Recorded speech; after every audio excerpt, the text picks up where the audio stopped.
Hello, thank you for tuning in and listening to Jump and Shoot, a gaming podcast.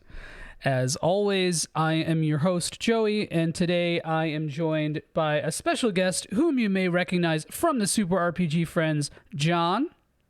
Hello, everybody. Thanks for joining me, man. Yeah, no problem. It's fun just hang out and chat. Hell yeah. It's weird to see you outside of Super RPG Friends, though, on camera for some reason. I Super RPG Friends is like the only thing I do streaming wise, so this is a little odd too for me, but you know, it is what it is. And that answers my question about your content. Yeah, and social no media content for me. No, John's actually going to sit here quiet the entire time and not say a word. This is his real cosplay of Meatwad. So, no, that's not what's going to happen. Come on, man. We're going to be talking about something that I see a lot of people on Twitter spew some ire toward, and that is the resale market of used video games. And I was about to say the R word, John. I was about to say retro, but I have this thing, and we were talking about this before the stream. I just want to get this out of the way and just get like the pedantic, stupid, semantic part of this out of the way first so we could address it. The elephant in the room. Retro video games is not really a thing because retro, well, it is a thing, but not in the context that we use it. Retro does mean like emulative or emulous, sorry, or like imitative of something in the past rather than being from the past. The correct word that we would be using is vintage. But John said that it was a really good example. The SNES Classic is an example of a retro thing because it's imitative or emulous of something that came before. It's a throwback. Yeah. But Chrono Trigger for Super Nintendo is not a retro video game. It technically would be vintage, but just for the sake of heuristics and simpleness, we're just going to say retro. I'll try to say resale as much as I can. But yeah, we're going to be talking about the resale market. Secondary market on video games. The secondary market. I like that. But what's the I guess that's good because the primary market is new retail. New retail. Yeah. So with a focus on older games or games that are more expensive, because as we all know, the market is very, very fucked as is, and people are trying to get into retro gaming, may have a huge barrier of entry if you're not rich or if daddy doesn't have some cash. So, that's a genuine possibility, but I also feel like that may be slightly disingenuous. It's the rarities that seem to be the high cost getters lately. So anything that's obscure, or you've got the full set collectors out there trying to snatch up every game that may have existed for a system. So, but if you want to go play a copy of Mario Brothers 2, it's not going to cost you that much. Right. So that's actually a really good way to lead this off. And I should also mention that these podcasts that are live streamed are a little bit more freeform, a little bit more loose. So John is like 8 beers in, and he's feeling good. But yeah, so that's a really good point to start. So let's talk a little bit about rarity versus, I guess, demand. So what are some examples of games that are rare but really expensive, but the demand is really low, or vice versa? Oh, I know there's plenty out there that the rarity is high and the demand is high. Like Little Samson for Nintendo. Absolutely ridiculous lately. People selling that copy of that loose for a couple grand at this point, which is just insane. So rarity doesn't always equal a high price, but I think there's a level of nostalgia going on and also a level of FOMO from people that I may miss out on this thing, or everybody's talking about this thing, I want to get in on it. And you'll see some price fluctuation in the market based on just somebody saying something's a hidden gem, as an example. So word of mouth being very powerful in this case. Yep, word of mouth being powerful, and then the whole WATA craziness that they've got going on with the grading, getting a lot of publicity lately. It's making it harder for a lot of us who used to jump from garage sale to garage sale looking for a steal on something that may have been sitting in someone's basement for the last 5-10 years. And this is what basically hit the comics industry. Like the professional grading is what, elevated that immensely. And now we're seeing that with video games. When I was a kid, you could go to a yard sale or a flea market somewhere, and you'd pick up like 10, 15 comics for $1. And now they're trying to squeeze as much out of them as possible. You've got people going through trying to figure out what an individual game is worth, and looking on eBay and going, okay, well, it's listed for $50 on eBay, so I'm going to ask $50 at my garage sale. Not kind of equating that you can list something there for whatever the hell you'd like. Whether it sells or not is a different story. Right, and I think that's also due to the internet. And I mean, this is obvious, but like not just the internet, but like the ubiquity of the secondary market. So it's so easy to be able to just jump in and kind of figure stuff out than it ever was before. You have a million different apps. You have like OfferUp, eBay, even Amazon from third-party sellers, et cetera, et cetera. So it's like just really easy to get like that barrier of entry is pretty low compared to what it used to be.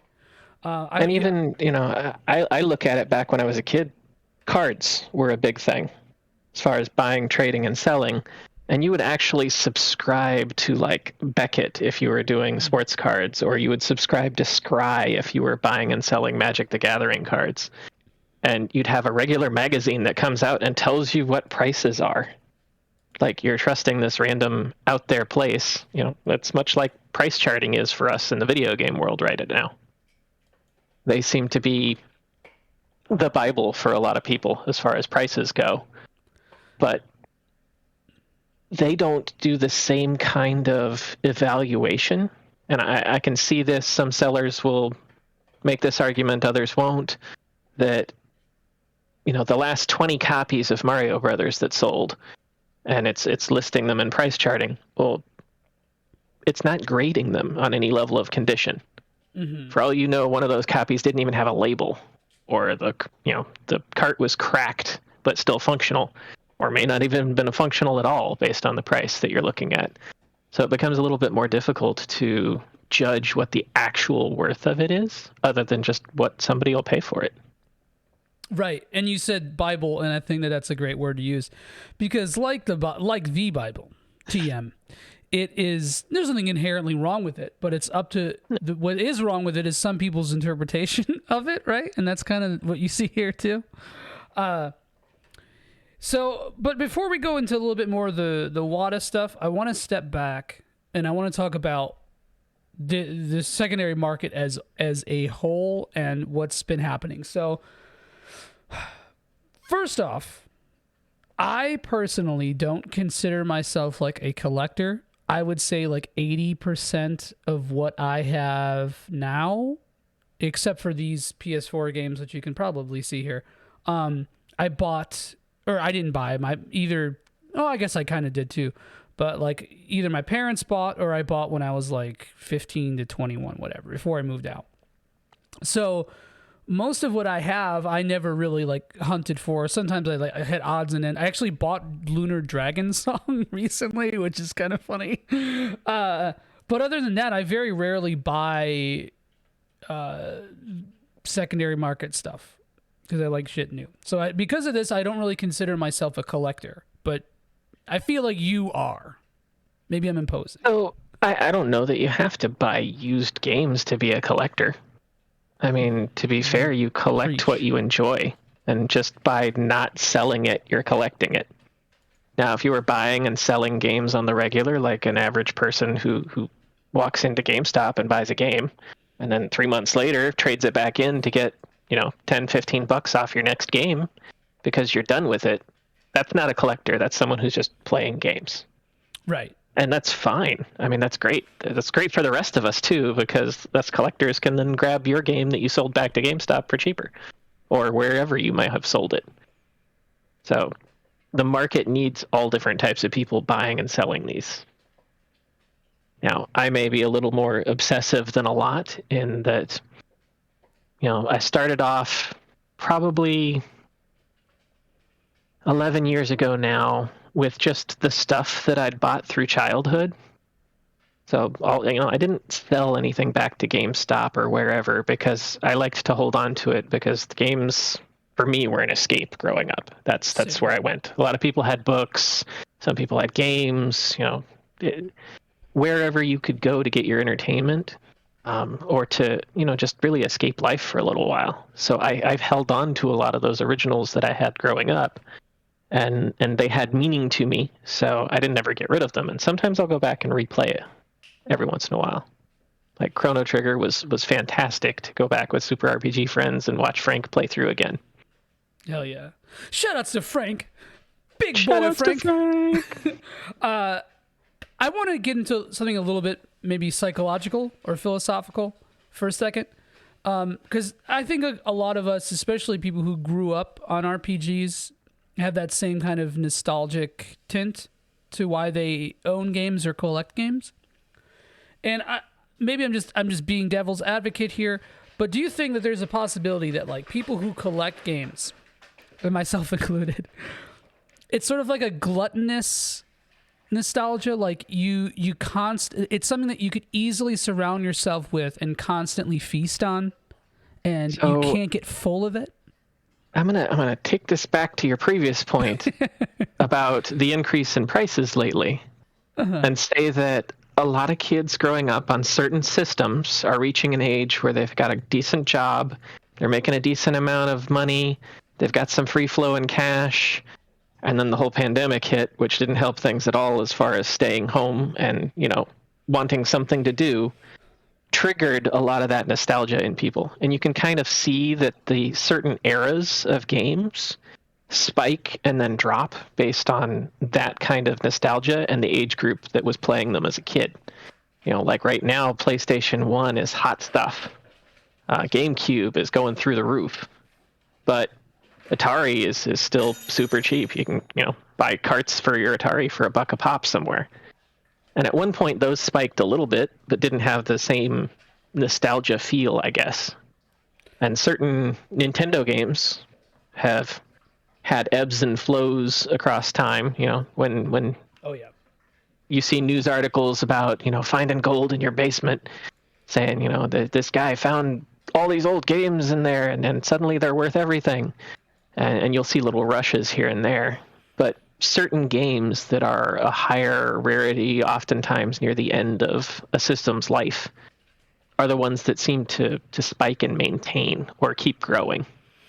Yes, I love you, man, because you totally got what I was picking, or you totally picked up what I was putting down and went right into the point that I was gonna make. So hell yeah. Oh, stole your thunder. Sorry. Right? No. That was actually that's your thunder, man.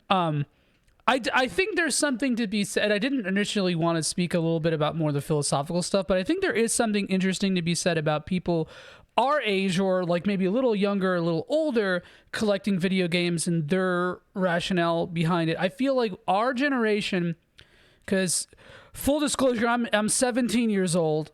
No, I'm 33 and John is 16, and I am I'm grooming now. But no, our generation grew up on that like weird cuspian, like heavy 90s materialism, like late 80s, early 90s materialism.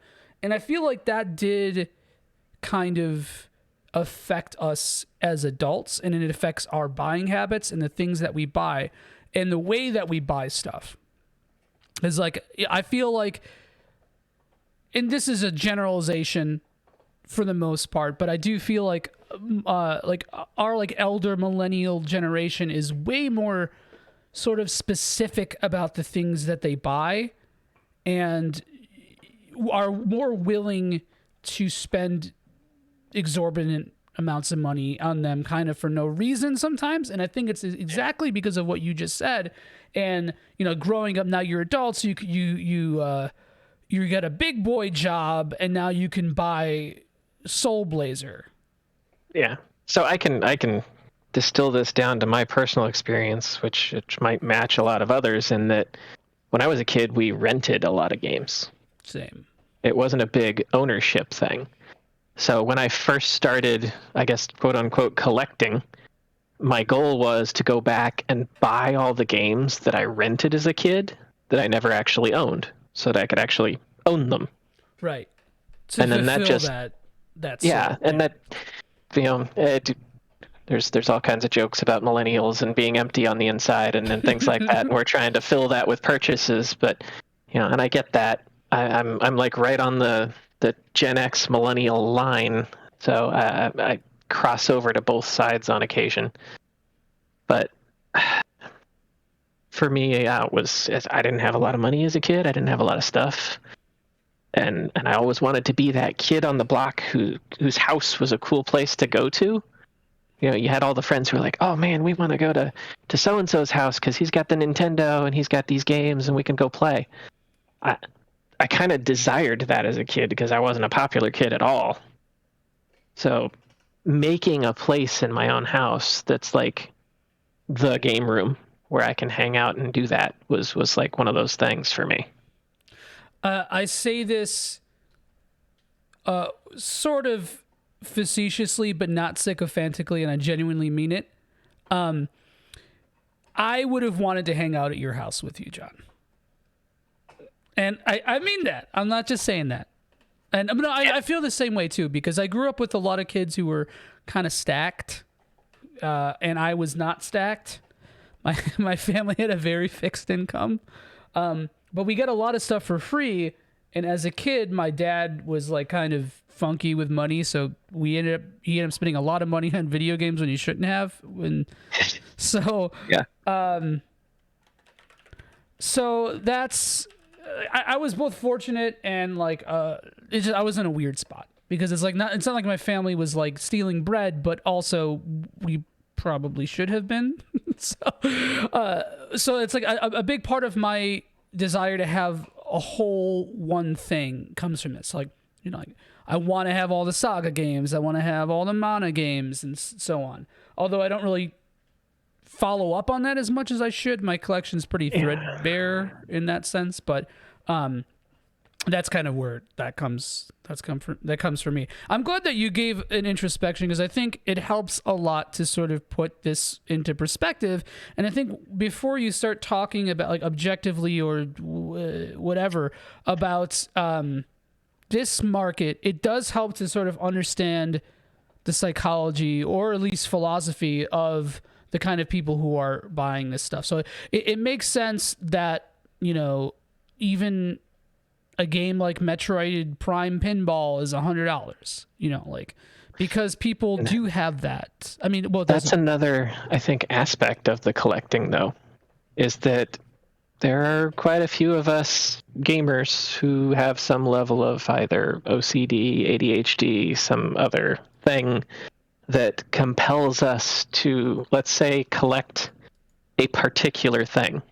Yes. Like, I want all the Metroid games.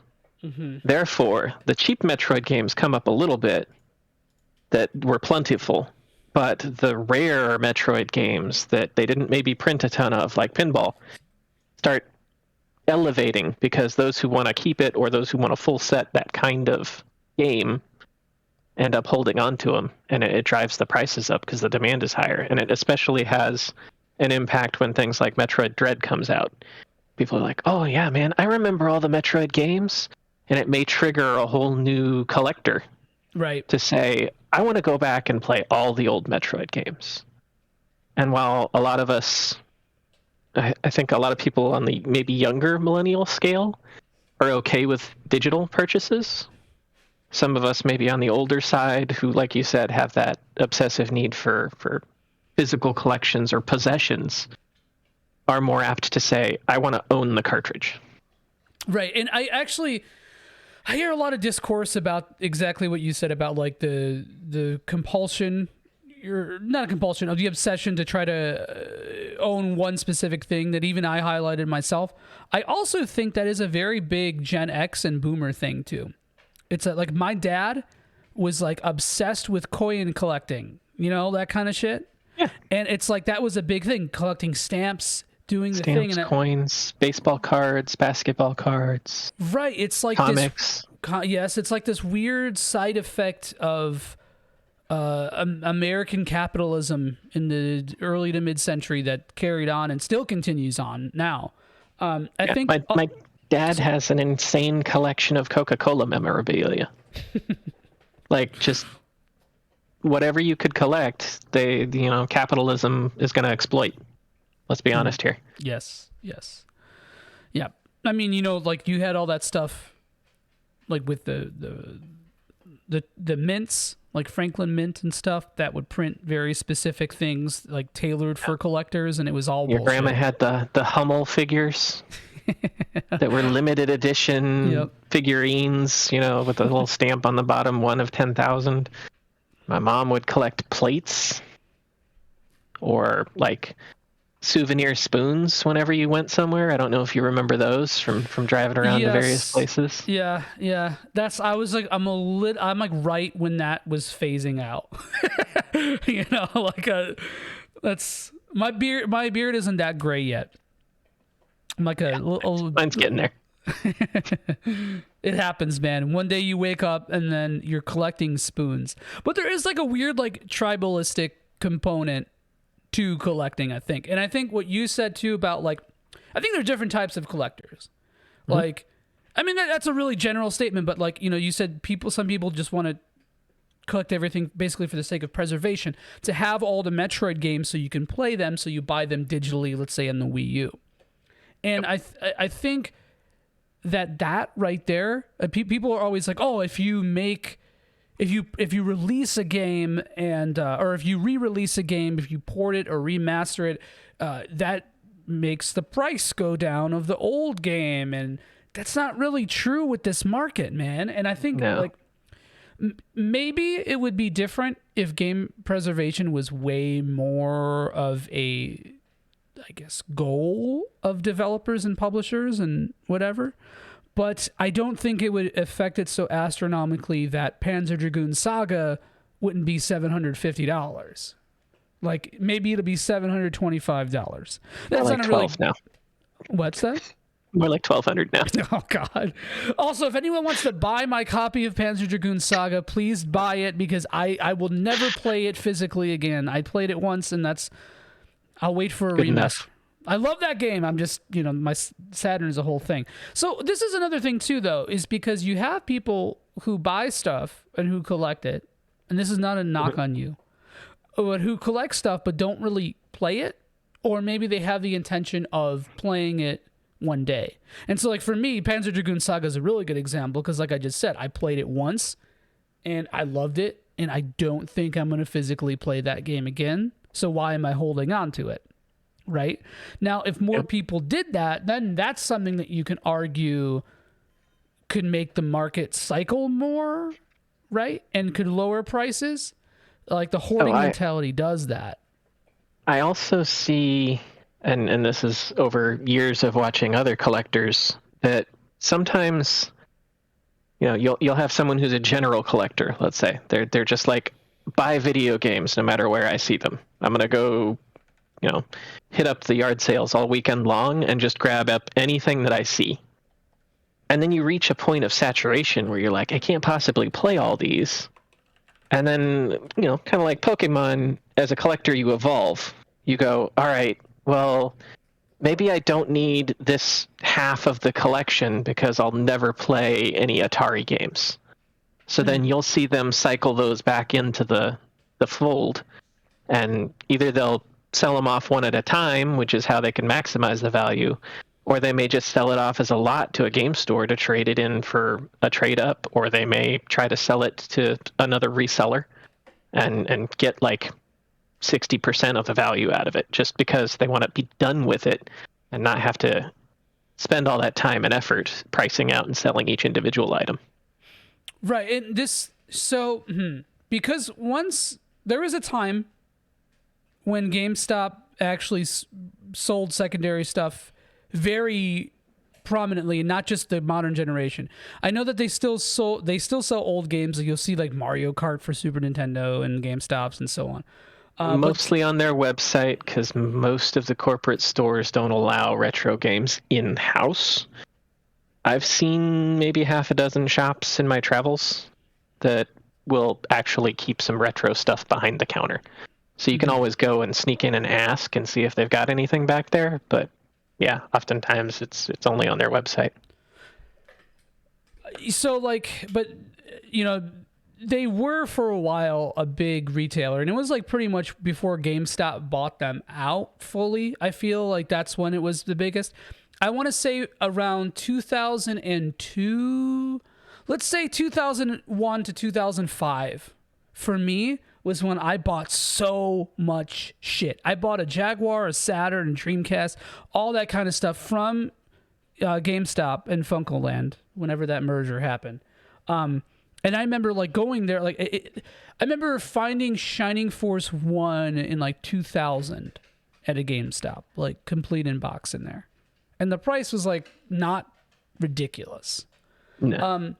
I feel like when eBay and stuff started to take off, that's when GameStop stopped doing that as much, and they were focusing more on modern games that they could resell. And it makes sense because they're just making more money that way, right? There's less upkeep too with modern games or contemporary games. So yeah, that just reminds me of creating my eBay account in 2000 just for the purpose of buying Magic Knight's Ray Earth on Saturn. Hell, dude, I made an $80. Hell yeah! Wow, that's actually a lot in 2000. I made an eBay account in around the same time, 2001 or 2002, to buy an Indian Summer 7-inch. Where my Screamo fans at? Come on, there's got to be one person in there. But yeah, my dad was not happy about that one. So that was very expensive for what it was. Anyway, do you think that not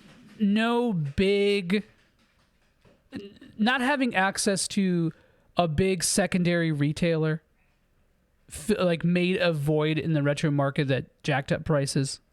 I don't think I worded that right. Yeah, 'cause I don't think GameStop ever really stopped taking a lot of the old stuff. They've like had it in phases where they stopped taking a certain game, but it seems to be multi-generation back. So realistically, you're trading anything from last generation, they're fine with it. Right. Like 2 generations ago, maybe 3 generations ago is usually about the cutoff where I'm like, GameStop's like, we're not taking it. But that seems to have all changed lately because they're like, well, yeah, we'll take most stuff. But like, I don't think PS2 is something they're taking at this point. Yeah. Which brings me to a point too. It's like, so I worked at a used or like a retro gaming store for a little bit. There's the Super RPG Friends voices coming out. So I not for very long, but not long after I left, the store closed, and it was a big one up here, probably the biggest one in my area, and it closed because it was just the rent is too expensive in the city proper. It's a hard thing to maintain. It's a lot of work to do, and it's like some stores get a lot of money. Sometimes the costs, the overhead is just way too high. Yeah. And then there's another store that just opened up. I have not been to, but it's in the suburbs that I really want to check out. But like, I feel like I wish that more of these stores can stay afloat, because I feel like this is another reason why we see prices so large. And like you said, it's not just, it's so many, it's such a gestalt of so many things. 'Cause it's like, is it, the COVID, is it the COVID? I am full boomer. Oh. But it's like a multitude of COVID, the supply versus the demand, the accessibility to things, the fact that maybe people are more willing to spend more money, and it just like, it sucks. So what do you suggest for people who are either trying to get into resale or the secondary market? What would you advise for people trying to pick up some games that they're really interested in? Like, here's a good example: Dragon Quest for the DS, the 4 Dragon Quest games for the DS. Wait, 4, 5, 6. High dollar at this point. Right. So, like, what would you suggest for someone who wants to own those games? And I'm not saying who wants to play them. I'm saying who wants to own them. Yeah. What would you suggest for somebody who wants to own those games now? So I think at this point you're either going to have to hope for lucky sales on eBay, set up watches, try to pay attention to the market value and what recent solds are, and go, what's the amount I'm willing to pay for that? And then, figure that out first and go, okay, well, if I see one that pops up under the dollar value I'm willing to pay, pull the trigger at this point, because I don't know if these will go down. They might not. It's a gamble you could take, but some games have just continuously gone up, and it seems to be a lot of the, let's say, higher visibility series. Final Fantasy, Dragon Quest, Tales games are some of the older ones are insanely expensive. Persona, stuff like that. RPGs tend to hold a lot of the value. Some other games may lose that. Or you might see some weirdness, like certain sports games, if it was the last one of a generation, so to speak, will spike. One of the most expensive GameCube games is that college basketball game. Yeah. So it's about what kind of games you want to collect, what you're willing to spend on it. And if you're just wanting the entertainment value, it's how much you're willing to fork over. Mm-hmm. Now, if you want to own it and continue to own it, that's a little different than wanting to buy it, to play it, to flip it. Right. Now, I wouldn't advise anybody to get into video games as an investment strategy. That would seem like a terrible idea. Also, you may as well just go buy stocks. Yeah, no, fuck speculators across any field, but yeah, thank you. I'm not a fan of buying a video game with the intent to either hold on to it till it appreciates or reselling it. Now, buying it, playing it, selling it, that's a perfectly sound strategy for a lot of people. Because that way you can make your dollar go farther.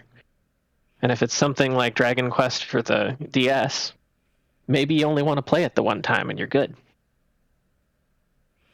That's a really good call. I think that is honestly an option that not a lot of people consider. But at the same time, it's also a tricky option because, like myself, and I'm speaking for a lot of people too, just playing it and then giving it away is not really what they want. That's a very select group of people. But I would say that in these dark times, it helps to keep an open mind about that kind of thing. Yeah. You never know if Nintendo is going to turn into Atari in 10 years, where everyone's like, you know what, $1 a game. I don't care anymore. For all we know, that'll happen. Or, I've seen a lot of the E-word devices that I don't know if I should say on this stream that have you could say that. come a long way in replicating that exact feel. I'm enjoying buying the new analog consoles and being able to play my old cartridges on HD TVs. Now, that for some people that's blasphemy. They should only be played on a CRT. No, I'm with you. That's I'm of the, as long as it brings back that same feel. That's the part I enjoy. I like the story. The graphics are a bit secondary. I've toyed around with a lot of the upscalers. I've got a PVM. I've done a lot of things to try to recapture that feel. And really, it's just about enjoying the gameplay and the story more than anything for me. So what I'm playing it on may or may not have a huge impact. Right, and I'm not the kind of person to sort of push my ideology about this sort of thing on others, because it's like, play games however you want to enjoy them. Like if you want to spend $3,000 to get like a super nice PVM and like a good sound system and maintain the CRT and do all the stuff. And maybe if you have a ton of consoles, they have to buy the all the component stuff that you need for that, or SCART cables, which seem ridiculously expensive. Whereas somebody else is going to find a CRT on the corner of the road and hook it up using RF and enjoy it just as much. Right. And I feel like it's silly to get pretentious about that kind of stuff.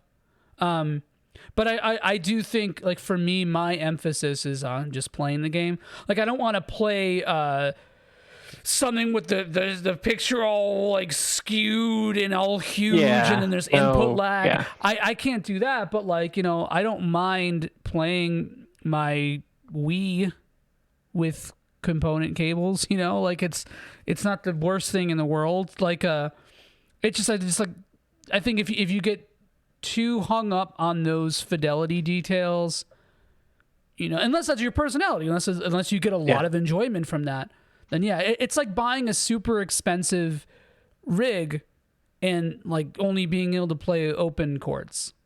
Like I'm a little guilty of this. I definitely focus more on tone than like actual technique with playing music. But at the same time, I'm not going to be like, oh, I'm not going to play guitar because I don't have my entire pedal set up, So it's like, so it is what it is. But yeah, sorry, the brief aside, I just wanted to cover that aspect. So let's go back a little bit, because we kind of touched on this a little. We branch a lot. Mm-hmm. It's branching divisions. I want to talk a little bit about the idea of game preservation and the effect that it has on buying secondary. Do you think there is something that can be done in the future or near future, what have you, that could kind of pop that was a big plosive, pop the bubble of the resale market? I mean, anything could. You look at the housing market; it had the same bubble, and it got popped. But it's back to where it was. So there may be a drop, and it may come right back. It's really what's holding people's interest, I think. And trying to predict humans is not exactly the easiest thing in the world. They could decide tomorrow that all this stuff is worthless, but I don't see that happening personally. I see that there are plenty of people out there with nostalgia still, and there's plenty of people with money who get obsessed with owning something better than someone else, or better condition, or the perfect copy of something. And if they've got a crap ton of free-flowing cash, you're never going to be able to compete with that. I know I can't. A lot of the cool stuff that I've had has, whales in mobile games. I mean, they're sinking hundreds and hundreds of dollars a month into mobile assets, and this is where I think I have my feeling of difference on the digital versus physical. Is that, let's say I'm whaling in a mobile game. I'm dropping $1,000 a month to do all the pulls, to get all the gachas, and get all the best stuff. And I can beat things faster than anyone else. And then 2 weeks from now, that mobile game folds up and you've got nothing. Mm-hmm. Like, all that investment that you did to help keep it afloat, help keep the mobile game going, the company just decided, it's not profitable anymore. We're stopping. So all the investment that you had there, now that's just poof.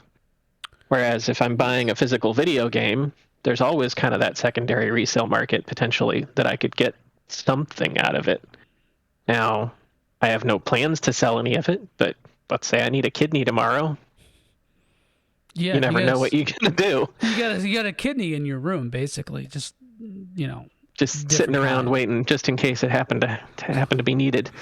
Right. But there's also for me this like physical ownership portion. Now, if you read all the fine details of like the latest Xbox game, technically you're buying a license to use the game. You're not actually buying the game. Yes, that's kind of So how. even though you have a physical disc, it's just a license. Now, if Sony or Microsoft decided to be that guy tomorrow and send out a signal to all the Xbox Ones that are still connected to the internet and say you can't play games anymore, there's not actually anything we could do about it other than hack those devices to play again. It's like you're just waiting for the dystopian Order 31 to hit, the DRM to hit. Well, part of me is I buy a lot of these games, and I know, I don't play all of them. Some of them I've bought because I know they'd be fun for my friends to play. Some of them I've bought because they looked like fun, and I was like, okay, I'll totally play this. The lie we tell ourselves as a collector. But my hope is, maybe I'll retire at some point, and then I'll get around to them. Mm-hmm. Yeah. Retirement plan for me could be, okay, well, maybe as I start to play these games, once I play it, I sell it. There you go. And then slowly whittle this collection away so that, my kid doesn't have to throw it all in a dumpster when I'm done. Like E.T. No, that's a really like kind of heartwarming reason to want to collect. And I think that's sort of the difference between collecting versus just buying things to have them. Because, there's always that aspect of materialism, right? Like, you can't avoid that. One thing I always, I came in midway through on my kid's life, so I wasn't always there, but since I've come in, whenever he decided he was done with a game and he took it to GameStop and he's like, well, how much can I get for this? Whenever they'd give him a price, I'd just pay him for that. Mm-hmm. And then I'd keep the game. Just in case somewhere down the road he decides later, he's like, I want to play that game again. I can be like, here you go. That is the biggest daddy move. I love that. That is so good. I think anyone listening to this podcast who has kids could learn that. That's such a good parenting tip. However, I probably would be more draconian about it. I probably would be like, okay, well, you got to earn this though. Like you got to do the dishes. And then I'm assuming that he's going to come back when he's like 25 and be like, that game I played when I was a kid, I'd love to play that again. And I can just hand it to him. There you go. And he's paid his dues. I see the dishwashing as a union due fee. So that's it's like, yeah, you're getting it. It's yours, man. But like, also this. There's this tax on it, I guess. No, that's a swell thing, man. That sounded condescending, but I'm just, whenever I emotionally connect to something, I get like this, just so you know. You get the dad verbiage going, that's swell, kiddo. That's swell. Yeah, how sweet. Yeah, man, it's such a tough thing because at the end of the day, I feel like a lot of people, one of the reasons too, like why this bubble is so huge is because, sometimes people just hit that buy button. Mm-hmm. They want the thing, and there's that instant gratification aspect to it, which I'm not shitting on that at all. If you got the money, by all means, do your thing. I just think that apart from serious collectors and like big enthusiasts, there's kind of a lack of, I guess, smart consumership or just like educated consumering. There's a couple of things going on here. We are now in the time of instant gratification. Mm-hmm. When I want something, I want it now because Amazon can deliver it to me next day. So there's that aspect of it that not a lot of people are patient enough to sit around and wait for a deal. Oftentimes you'll even see something sell on eBay that's a higher price than maybe if you typed in a couple of different search terms instead of the same ones. So I've seen people manage to sell things for 50% more of the value based on having the right terms in the title or the right description or things like that. versus someone throwing it up there with a generic or a misspelled title and catching a deal. Right. Damn. That's snaky. You hate to see it. Yeah, but you're I don't know that I want to call it taking advantage of a person, because they walked into it full-fledged and pressed the buy button and did it. And now, well, they're getting their retail therapy, but they could have got it cheaper. I'll spend weeks to months trying to find a particular object, because lately I've been obsessed with like unique console variations or things like that. So that's one of those things where I'll be like, okay, I'm going to start checking out what's for sale on eBay, what the prices are. I've gone so far as I've got a friend in Japan who will keep an eye out at like Hard Off and things like that for me to say, he's looking to find something. If he can find it cheaper than eBay, I'll go with him. Yeah, it's funny. Well, first of all, retail therapy, like regular therapy, only goes as far as the room in which it occurs in. Real therapy extends beyond that room into your life. And, like it only goes so far. It's only like part of the way. You buy something, it fills the void for that minute. Mm-hmm. You may even get it and then be like, yeah, I don't know why I bought this, or I regret buying this even. Yeah. So it helps to have that discourse, that communication with the things that you buy. And I don't mean to like anthropomorphize possessions, but I mean that like, what are you getting out of this? Marie Kondo this and be like, does this object give me joy? No, that's not how this is going to work. And I noticed like a weird, I'm going to bring this back to Frank. I noticed like a weird parallel between collecting and gambling in a way.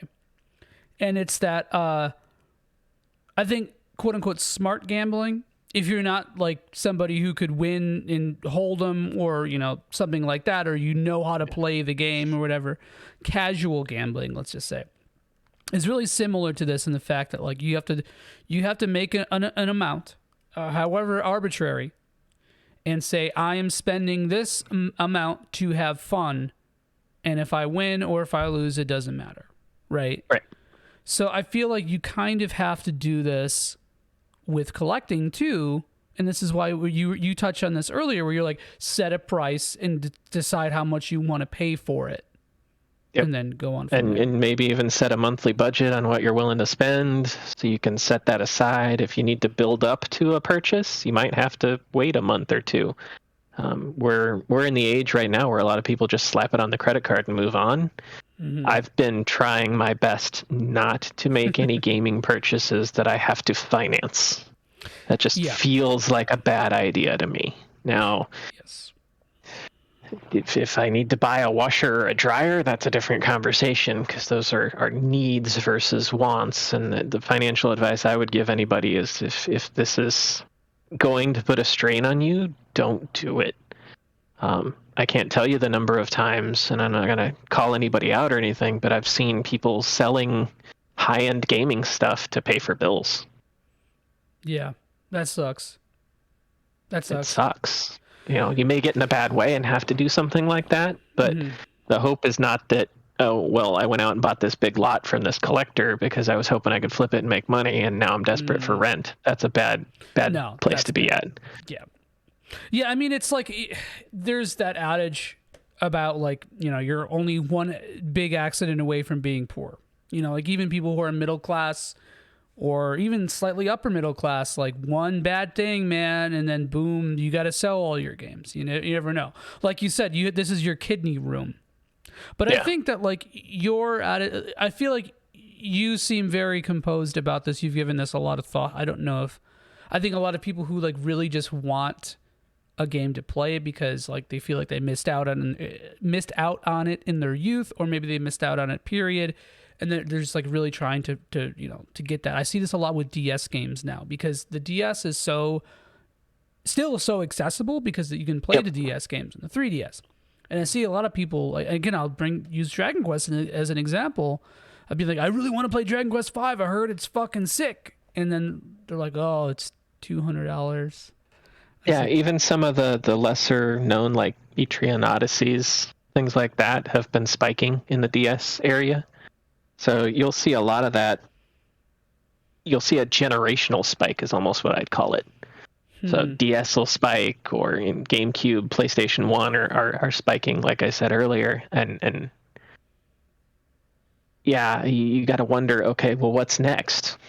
And if you're a gamer collecting on the cheap, you want to focus on something like PS3 right now. Yeah. Because that's the low point. Because games always have this like retail, slowly drop off in value. They bottom out at some point. They're $5 a game at GameStop, and then suddenly they're going to start creeping back up. And at some point they'll spike. And a lot of times it's either series related or publisher related. Like Atlas games seem to always fetch a premium of some kind. Yeah, because they're always so much more. The pressings are so much limited. But Nick Mangiarcina of Super RPG Friends and I were talking about this the other day. And by the way, you can check out Super RPG Friends on YouTube and Twitch, and also, I don't know what else Super RPG Friends is on. I don't know. I know Nick's got articles on Monster Vine. On Monster Vine, yeah. Sorry, I always have to play up this bit. But he and I were talking about how a lot of the SMT, or the Mega 10 games in general for PS2 are actually not that expensive because they did like a second pressing not that long ago. Because yeah, I mean, even some Final Fantasy Square Enix games, like you can still, when they have their annual sale or what have you, pick up a lot of the greatest hits PlayStation 1 Final Fantasy stuff cheap. I bought Chrono Cross for $15 sealed because it was the greatest they hits. Were like $5 sealed during their annual sale. Now you need to buy a crap ton of stuff to make it worthwhile with their insane shipping prices, but yeah, some of that stuff is just going to be out there and it's going to stay low. Mm-hmm. But others, limited runs, so to speak. I'm not going to actually talk about LRG because that's a can of worms. Yeah. I like some of it. I did. The prices just go insane to me though, because you've got, again, full set collectors, people who want to have every LRG, so to speak. Dude, this is the same problem that we have just been talking about this entire stream, except now it applies to contemporary releases. Yes. Contemporary releases. Yep. And that fucking sucks. I mean, I get it because, like, it's really cool to have this Panzer Dragoon, it's over here somewhere, Saturn release next to my actual Saturn release of it. That's awesome, and that's cool that there's a place for that. But at the same time, it's literally creating a vacuum of scarcity, of manufactured scarcity. And yep. Like, I'm not saying, as I buy LRG stuff, I literally just bought something today. So I'm not like shitting on them or anything, but it's like a trend that I don't know. I feel like game companies, though, this is going to be something that they look into, and I feel like they're going to market it and budget it as like merch rather than games itself. Well, and I can't tell you the number of people I know who have said, okay, well, I buy an LRG game, but then I leave it sealed and I buy the digital copy so I can play it. Mm-hmm. And then I'm like, it's speculating again. It's back to what you were talking about, is that they go, well, that game's going to be worth more if it stays sealed. And I'm sitting here going, well, okay, now you're investing in games. Yes. In fact, I tear open LRG games, in front of people just to bother them. Yeah. Because my concept is I want to play the game. I wouldn't have bought it if I didn't want to play it. Why do I buy a special edition of this thing to leave it sealed and then go buy a standard? That's just almost feels wasteful to me. Mm-hmm. Yeah, I little guilty of this because a lot of times I'll buy a game physically and I'll order it, and then it won't come in till like a day after. I did this with Returnal, actually. So I bought Returnal digitally because my order wasn't gonna ship, and I guess I could have just gone to Target, but I don't know, whatever. For like another Did we day. not just have this instant gratification conversation like 5 minutes ago? Yeah, but so I really wanted to play it, and my thing was like I had the dialogue in my head of, is this worth it? Is it worth it to spend this extra amount of money to play this? And I determined yes, and it was to me. I still think it is. Was it a bit of a waste? Yes. So what I did was I bought Returnal digitally, and then I bought it used on GameFly for much cheaper than I would, ever have to. Yeah. And like I don't feel as bad about Returnal or like an indie game this way, because like I bought Stardew Valley 5 times, across platforms. I've done this with a couple games. I did it with FF7 Remake, so I have a sealed FF7 Remake there somewhere. Just because, I'm not going to talk about my copies of Skyrim. Are they open or closed? They are all open. Is that a point of that's an interesting is that a point of pride for you to have that to no not seal? Keep sealed games? I've got plenty of sealed games. At some point, I open them when I decide to play them, but I'm not, I guess, hung up on the value. Yeah. Same. Yeah. Like I'll open something. Like I won't open it until I have to, basically. Or if I sometimes I'll open it before then. Like if I like, okay, I might want to play that later this week, especially on newer games. So you're like, open it, pop it in whatever system, because it's going to need updates. And then you're like, okay, while that's updating, I'm going to play the game that I've been playing all week.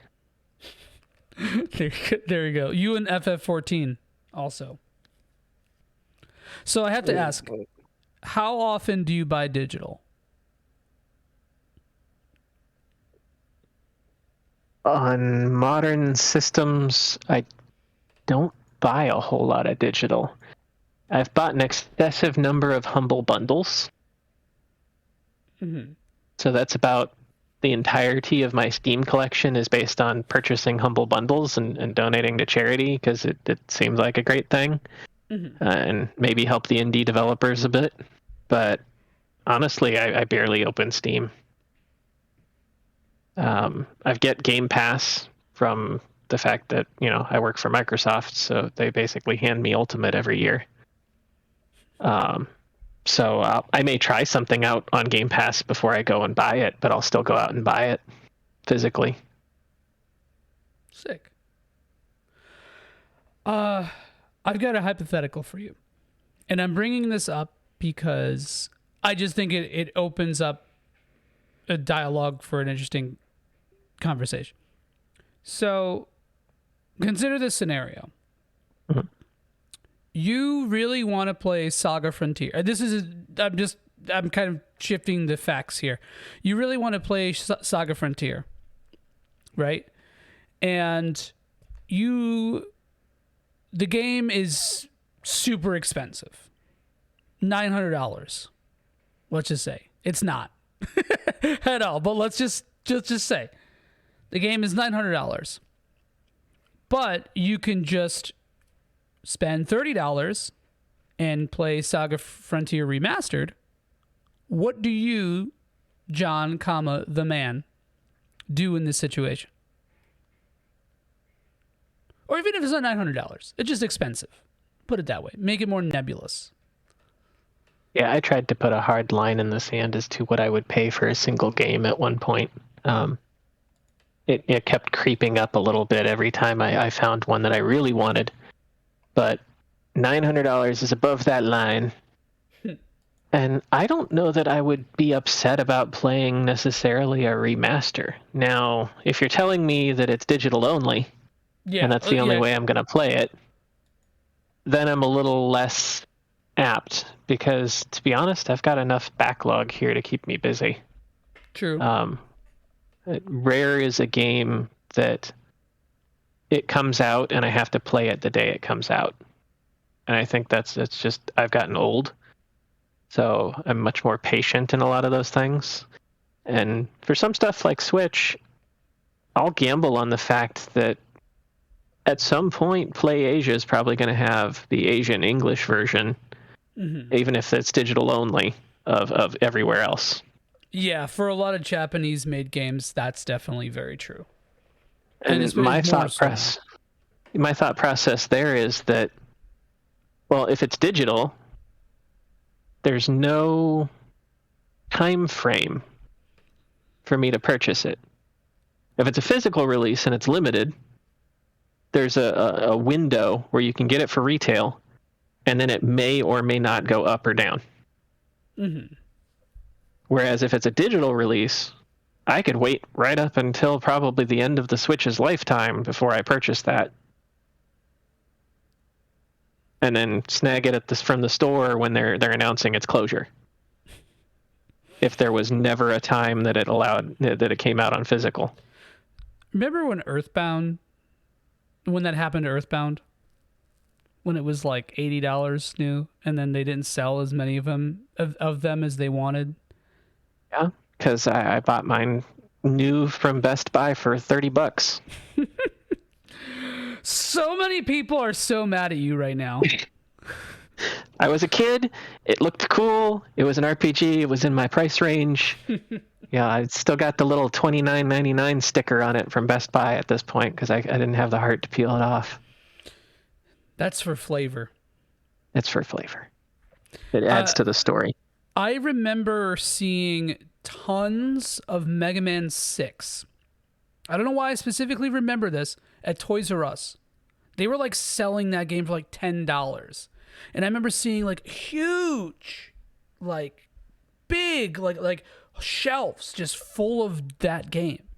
Because like back then, like stores didn't know how to place their orders for stuff. That's another reason why you saw so much resale during those gens, because people didn't know how to regulate that. You know, like companies didn't know how to regulate it. Mom and pop shops barely did. Even rental stores. And at some point they'd write them off. They'd clearance them out. I mean, I remember as a kid seeing clearance Saturn games and Virtual Boy games. Stuff that now, you know, Jack Bros, you're talking $1,000 in the box if you had it today. Or higher. I'm not sure where that one's at right now. It was above my threshold, so I haven't looked at it too much. I'll sell it to you for $901. The only VB game in the US set that I don't have. $899, John. This is a once-in-a-lifetime deal. We'll work out a package deal for that Nintendo Power 100th anniversary Game Boy you got over there. Boy, yeah. The sticker is kind of flimsy, so that sucks. I don't know any way I could fix that. But yeah. Well, that's a whole separate discussion point. Like Ben over in Filthy Game Room does a fantastic job of fixing up some of those older games. Some stuff I've seen him do with rental stickers and a Scotty peeler is just amazing for the preservation portion of it. Dude, that gives me anxiety out of this world. Like, you know, like Goo Gone on a plastic case or even a clamshell I can do, but I saw him take off the Blockbuster stickers off CD games. Bro, that's magic. That is magic. I'm like, I'm not even gonna try that mess. No, that's too scary. No, absolutely not. And considering I was just haggling you for a price, brings me to another point. Any advice or just discourse you'd like to have about negotiating with prices for games? Open market. You might try to negotiate with someone and they might be totally locked down on what their price is and refuse to work with you. You might wander into one of those mom and pop game shops and they're like, the sticker that's on it's not right anymore. We have to check eBay before we even sell it to you. those could be the extremes. Or, I don't know if you've seen American Pickers, but the bundle is still a thing. Regardless of whether you're buying antiques or video games, you go, okay, well, if I buy this, then this, can you maybe give me a little something? And oftentimes that'll work out for you. And again, other times you're just hunting for a deal. I may spend a couple of weeks determining the price point that I want for, let's say, the Final Fantasy PS3 console, and I'll go down the list in eBay of people who have the best offer option, and then try to slide in under some of the recent sales. Mm-hmm. You may get a rejection, you may get a counter offer. Try to see what you can negotiate there. For sure. And I would also add joining groups, like smaller enthusiast run and base groups really helps with this kind of stuff. And you may even find like specialist groups. Like when I was finishing up the working design set I've got, I discovered there was a whole Facebook group dedicated just to working designs. Hell yeah. I didn't know that. The more you know. Also, this goes without saying, but don't be a weirdo. Don't be like exploitive about these things too. I do see a lot of this as well. Yeah, don't like run in and offer half of what they've got on the price point, because then you just kind of look douchey. Yeah. Don't get greedy, I guess is the question, the point there. I've got a really this adds nothing constructive to this conversation. But I'm trying to like collect every fighting game for PS4, right? So that's a lot. Yeah, it's a lot. But it's not as bad as you think. The only bad ones are the LRG ones, and Ultimate Marvel vs. Capcom 3 is very expensive for some. Well, because they didn't print that many because the rights expired. But so unfortunately, one of the games on this. And I did this. This is also actually no. This is constructive because this is an example of collecting something that kind of sucks for fun. Because like I've been trying to organize this thing with my friends where we have like a fight night where we just like randomly pick a fighting game and play it and dick around and whatever, overanalyze it just for fun. And so like having a big selection of games. I mean, granted, you could do that with an emulator too, whatever. If you think you've played a fighting game on your fucking emulator, sorry, David Lynch is always here. But so yeah, unfortunately, one of the titles in this is Kung Fu Panda. So somebody was selling it for $40 new, and I offered him. I think it was like $30 or maybe $28 because it was like whatever the shipping was minus that or something. And then he rejected it. And dude, just to be funny, I sent him another offer it was $15. And I said, it's Kung Fu Panda for PS4 with like literally $15 out of 4, and he just accepted it. So I got the game for $15. So the phrase "it's Kung Fu Panda for PS4" has become kind of a meme. My friend group. Yeah. But don't do that. That sucks. Please don't. Sometimes amusement is worth more than you think. Yeah. If you can make a joke about it, or if you can, I'll call it social engineering even. It is. It is. Yeah. It honestly is. And I would be susceptible to that. Like I honestly negotiating would. down. It could happen. And, if you're friends with someone, maybe you've traded with them before, you get cut deals back and forth. I cut you a deal on this one, you cut me a deal on that one.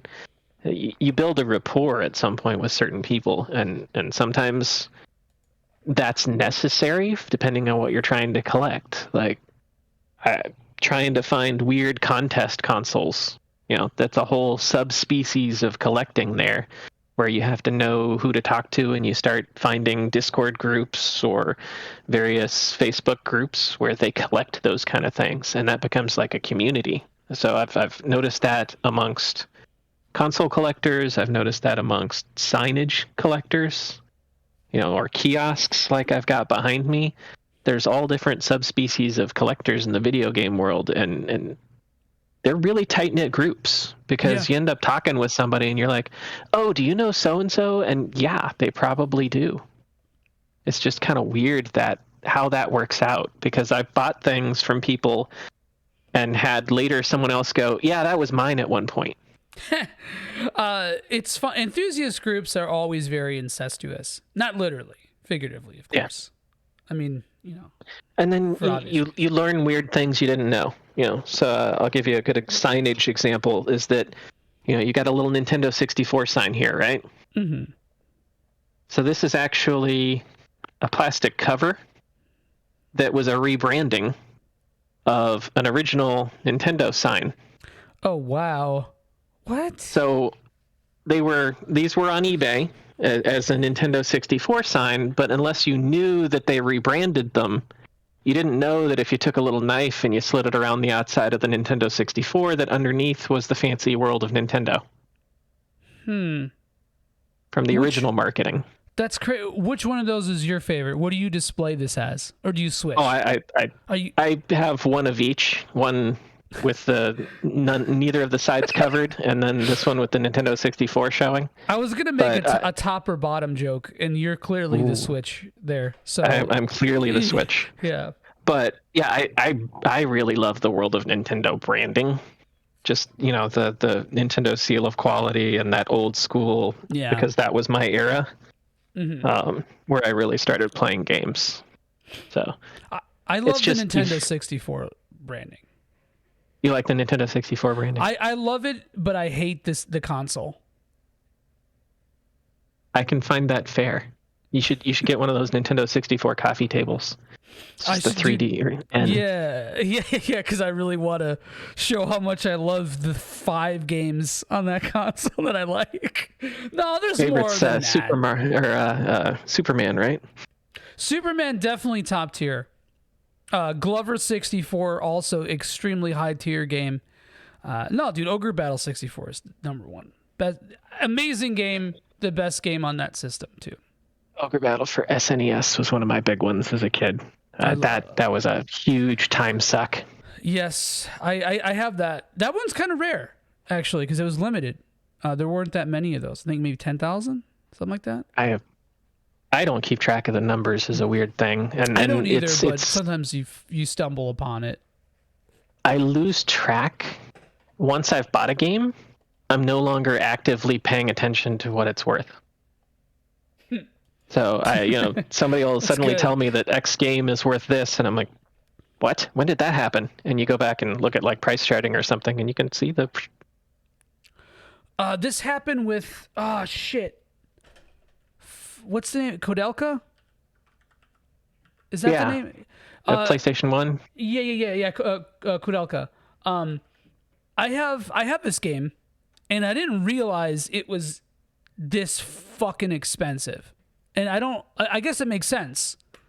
There's a lot of things that are, I guess it makes sense that like Revelations Persona is worth that much.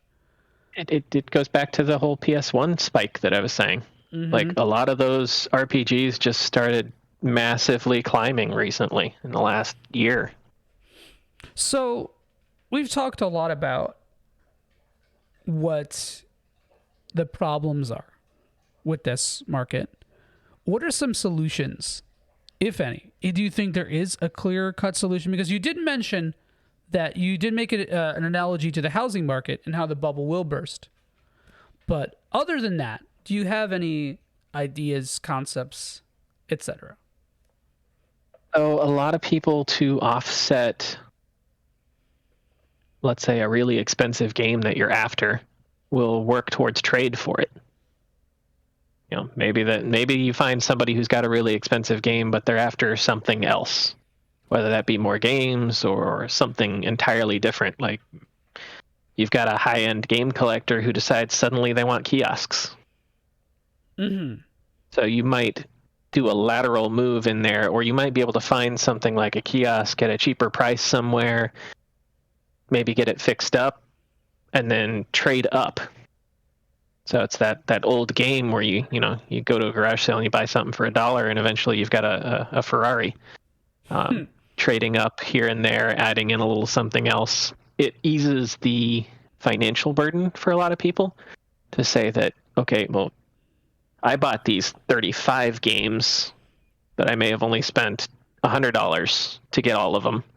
And maybe I can trade them or sell them and end up buying this $200 game that I want based on that, or trading for this $200 game. Doesn't work really great with retail shops because a lot of times, unless it's something they can resell easily, they're not going to want cheapies.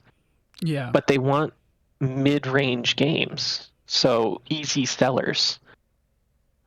Stuff that has high brand name recognition, Mario games, stuff like that. So if you find a cheap Mario game at a garage sale, maybe you can turn that around and trade it up to something else. That's good advice. I mean, sort of like general sweeping things that could influence the whole market, though. Like, let's see again.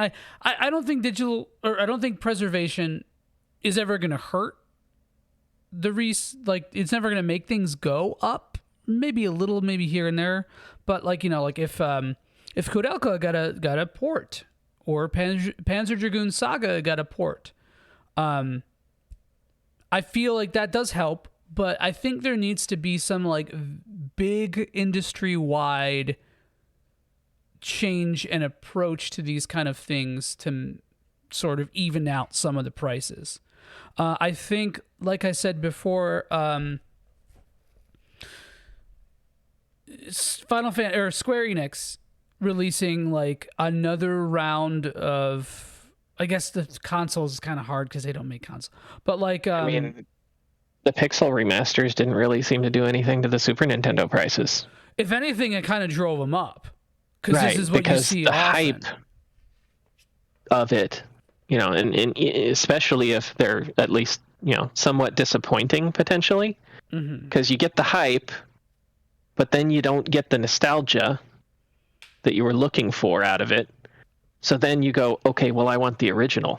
Yes, exactly. And then that's going to drive that price back up. The only thing I could think of that might industry-wide cause a big dent would be, Nintendo's doing its Nintendo Switch Online stuff.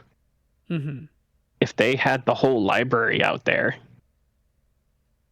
that may or may not reduce the market. I mean, it may drive it back up, depending on whether that experience is close enough to the original and it satisfies that nostalgia need, or whether it causes the itch of going, well, now I want to play it on the original. Right. And honestly, game companies have no reason to care about the resale market. Very little, because they're not making any money off of it. And capitalists don't care unless it's regulated and in their favor. So like, man, I don't even know. I think I said this in another podcast. I think one of the game industry's biggest mistakes that they've ever made was not capitalizing on the resale market themselves. Nintendo not making like Nintendo Land, where you buy old Nintendo games that were sold, like basically just being the retro game store owned by Nintendo proper. I think and I don't know if you've seen this, but there was an interesting experiment in Japan where they had kiosks that you could just walk up to, jam a blank cartridge into, and buy a game. Interesting. Now, if they had the whole catalog like that, and you could just walk into the store, plug in a blank Super Nintendo cartridge, press a button, and pull out what is considered a legitimate copy, because that's what a lot of collectors are all up about, is that they don't want to have repros. They don't want to have anything like that. Is that a repro then? Is it a reproduction if it's licensed and created from the original? Yes, but it offers more of a range of options, which would probably bring prices down, right? Because like, you're always going to have the people who want the original. Yeah. Right. That's just always going to be the case, unless like the world economy explodes or there's some post-apocalyptic event or life-changing thing. But like, that's always going to be a thing. So, but I do think that something like that would be really good. The only thing is that I feel like it's not in game companies' best financial interest to do so, because it's too much money to organize something that's like only going to give them a little bit of brand recognition or whatever. And it's going to take a company really going out on a limb and taking a fucking gamble before that actually becomes a thing, which we may not actually see. And this was happening during the life of the console, not retro post-market. So that's an interesting concept, but the real problem is licensing, I would think. Oh yeah. And that's the reason you don't see releases of the older games again, because sometimes the licensing is even in question. Who owns it still? You know, it was part of this defunct company, or this company got bought out and their assets are owned by some holding company that has no interest in re-releasing it. And even then, even first party titles, it's not a matter of, oh, that's owned by Square Enix, they can just bring it over. It's more complicated than that. And it's always an issue of marketing too. And right now, I don't think there has been a company, apart from kind of Nintendo and a little bit of Sega and a couple examples here and there, but they're still only scratching the surface of what, like, for lack of a better term, preservation could be. So yeah, always kind of a big thing. And going along to that, like I said before, the idea of like a game company selling repros as merch, I think could be sort of helpful. Like Nintendo has also proven that they can put very little effort into repackaging the thing that, you know, they can sell to you for an extremely high price. So like, I can see Nintendo being like, look at this this Star Fox 64 cart that we've made, like the LRG kind of thing. I see their attempts in the SNES Classic and the NES Classic, that those are probably the closest we're going to get to something along those lines. Yep. And again, didn't really do much to solve the the price thing. In fact, it's funny because it had like a reverse effect, because it made the SNES Classic go way up, and people were paying like $300 for those things, and it was like, we're in this weird time right now with the gig economy, and this is probably a bigger conversation that I don't know enough about to really weigh in on, but it feels like there's a lot of people out there trying to scrape money from whatever they can, and in some cases that's scalping. Yeah, you know, that's buying something just purely for resale to add on a little extra. Yes. Get something in your pocket because you waited in line for a while. And I'm not a fan, but I understand it. I guess is where I'm at with it. It sucks, and companies, if they wanted to, could do a lot to fight it, but they're not, because it makes them money. Yes. Nintendo is a really good example of this, because they do the false scarcity thing more than any other big company. Yeah. And it stresses me out with the amiibo. Yeah, so frustrating. There's no reason for that at all. And it's like they do it because it gives them brand recognition. It's like, oh, it's a hot item now. It's that kind of still sort of boomery, like, ooh, you got the Target catalog this month, boys. The winter catalog. It looks like this is the hot item. I don't know if you got one, but Amazon sure the hell did send me a toy catalog in the mail. I didn't get one. Oh my goodness. I'm like, wow, it's this year's catalog all over again, where everything old is new. And that is such a good example of selling our shit back to us and telling us that it's novel and sick. Yeah. And it's playing on nostalgia. Oh yeah. And that's literally the crux of our entire podcast here, is playing on nostalgia. I mean, even if you're a serious collector, even if you're a casual collector, even if you don't even consider yourself a collector, there's always that aspect of nostalgia in this, and it's always going to sell. And I don't really think quote unquote retro markets are going anywhere, and I wouldn't this may be cynical, I wouldn't really expect things to change that much. And I think you might see prices go down a little, but like you also see them go up a little. So I think like right now is sadly kind of the average that we're going to be looking at for the next 10 years or so. Yeah, until people start ducking out of the market, or until particular generations fall out of that nostalgia window, I think that prices are going to stay high. Stuff. But we've got a little bit of a ticking time bomb in a lot of cases, and this is where a whole separate emerging market of repairs is coming out. Yes. Recapping old systems. We've got a lot of systems, like most of the Game Gears out there. If you don't have it recapped, the screen's probably going to go soon. You're going to end up not being able to play on those devices. So we've got an emerging secondary market of not only the game reselling, but system repair. And I think that's actually a really, really good segue to something. You see this guitar right here? I just got this today. This is basically like a throwback to a 60s Jazzmaster. Now, if you were to buy a 60s Jazzmaster, like an authentic, real 60s Jazz, that shit would be fucking jacked. And also, it would be old and require a lot of maintenance, and, it would be hard to find one that's in really, really good giggable shape, right? Yeah. And I use that as like a metric to determine, like, price value, whatever. Just because this comes out doesn't mean that an authentic 60s Jazzmaster is going to go down in price at all. So that's important to consider. And that's, 60 years old now. So, not this guitar. This guitar is like a year or two, probably, if that. But, the actual authentic version.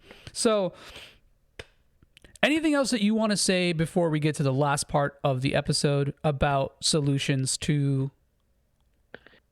And I think that may lead to, if you're good with your hands, you've got some potential there to maybe buy systems that don't necessarily work and get them fixed up.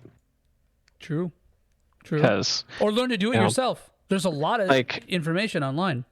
Here's an obscurity for you. This is a Game Boy Advance device that would be latched into a vehicle, and it would open down this way.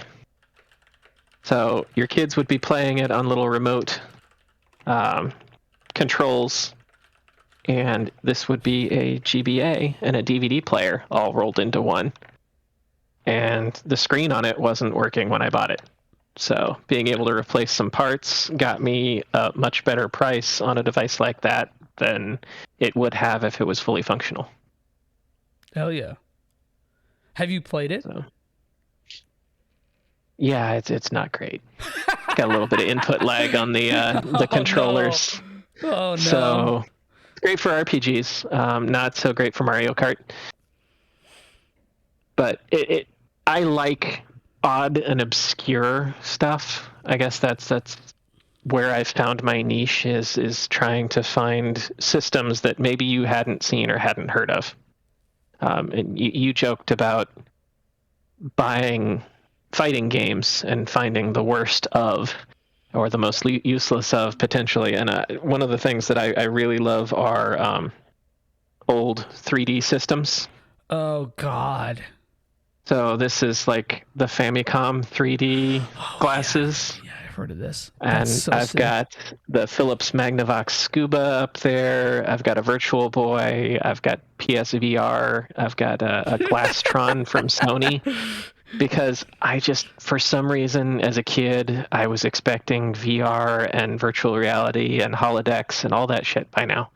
And we got practically none of it. I guess, no, we instead of the tricorders, we got cell phones, which are much smaller and slimmer than what we had seen on Star Trek. I guess. True. We got some of the tech. Some of it's still in progress, I'll say. True. Because, an HTC Vive actually does a pretty damn good job when I've used one. But me being a little nerd kid, I get motion sick apparently, so I can only play PSVR for like 30 minutes. But I could do an HTC Vive because the sync is better for like an hour and a half. It's just a clearer and higher. I believe it's higher resolution too than the PSVR. I don't like the PSVR. It doesn't look very good to me. It looks grainy. Also, my eyes really bad. If I can't have my glasses comfortably on with the VR headset, it's over. There's no way I can play it. Yeah. Like, no way. That being said, I can play the Virtual Boy, and I'm pretty sure that's why why I have bad vision. You destroyed yourself. Virtual Boy gave me a crippling astigmatism. Thanks, Nintendo. Where is my workers' comp? Please pay me. Compensation. Anything that you want to please show us stuff. And by the way, Please show those us of stuff. you who are listening to this on Spotify or SoundCloud, I really recommend clicking to the Watching the video. VOD. Yeah, at this point. So, I was talking about my friend in Japan who's constantly looking out for stuff for me. And, there's a whole other subset of collecting in not for resale games. Interesting. So this is Secret of Mana 3, but it's the NFR cart. So there's little obscurities there where you're like, this was a cart that was given away as like a trial cart for nowadays they just punch a hole in the back of the UPC code because they gave you a demo game.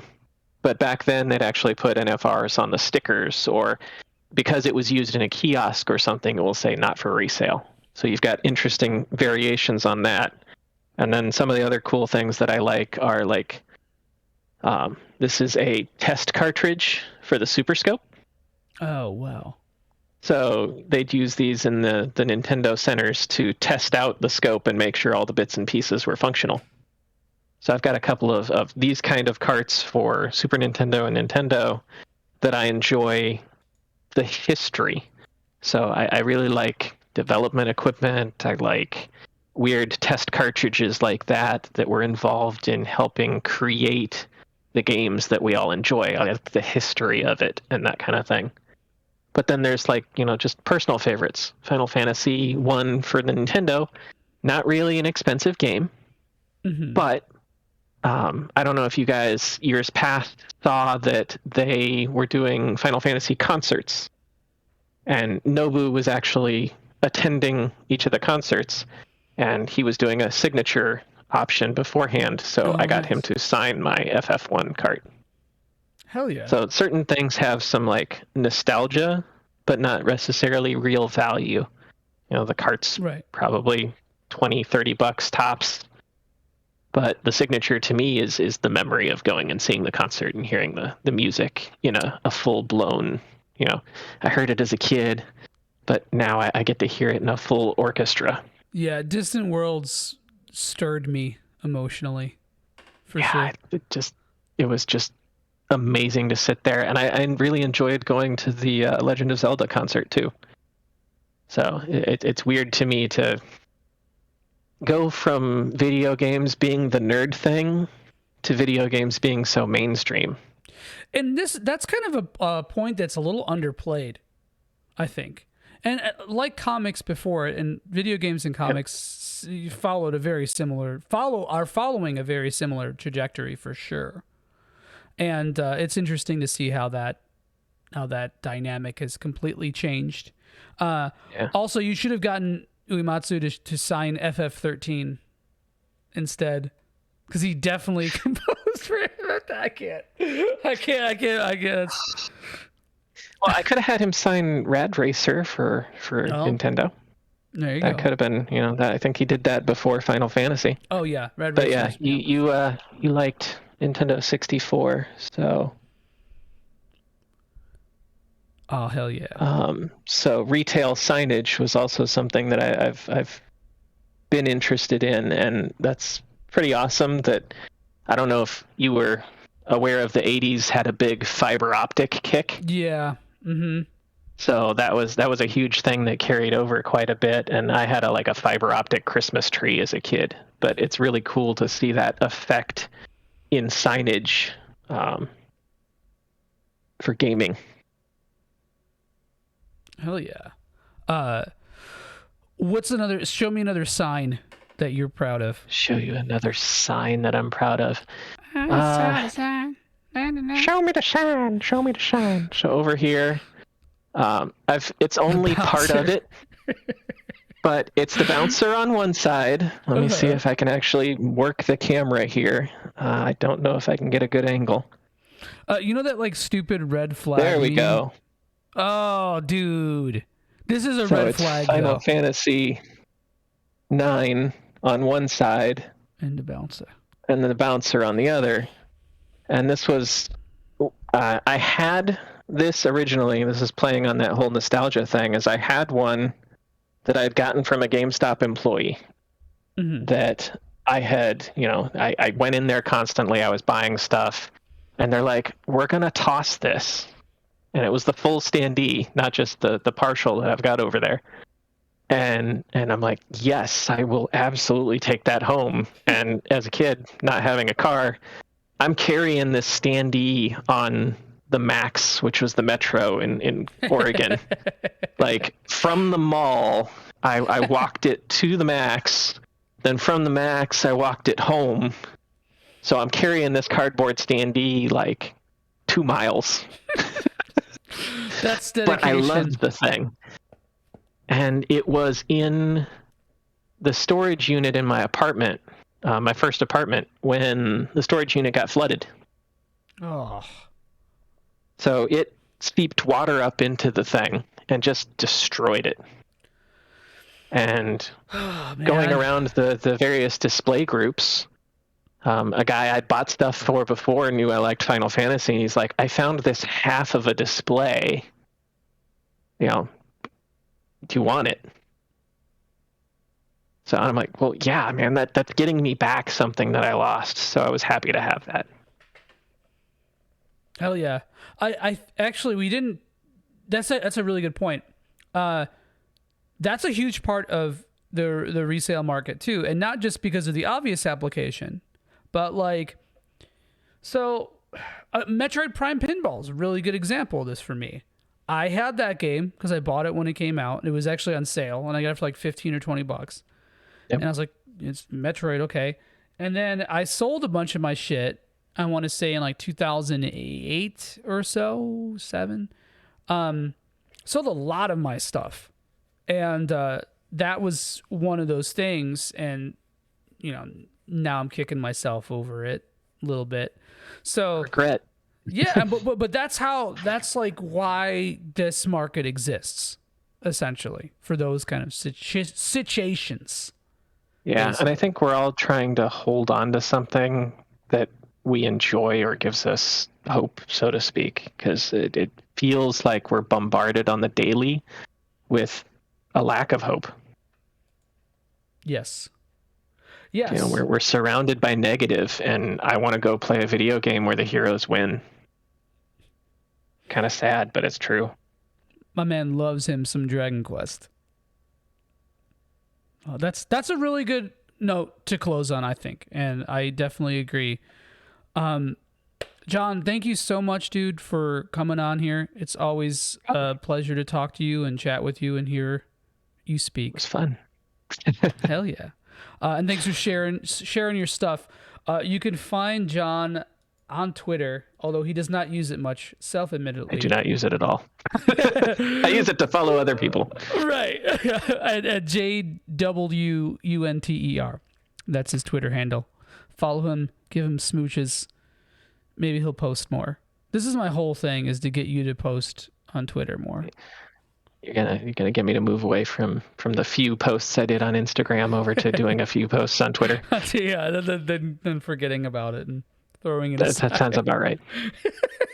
Honestly, though, it's good. I applaud that ability to be detached from social media. But yeah, I hang out on Facebook just for all the groups for gaming stuff. I mean, honestly, if it weren't for that, I'd probably delete it at this point. Same. And I think that's a good, another call to action here is like, if you're interested in retro collecting, again, vintage collect. If you're interested in that kind of thing, check out some groups on Facebook, maybe organize your own in your area. Always there for the secularism. Yeah. Tampa Bay down here, Retro Gamers has pre-COVID had a regular meetup where we'd go and do trade and swap events. It was kind of cool. So find out Hell if yeah. your local market has that kind of stuff going on. And it sounds cheesy, but like, I mean, really, it is good to stay, involved in like a local community, even if you're not aware of one or if you don't have one, to just, try to start something.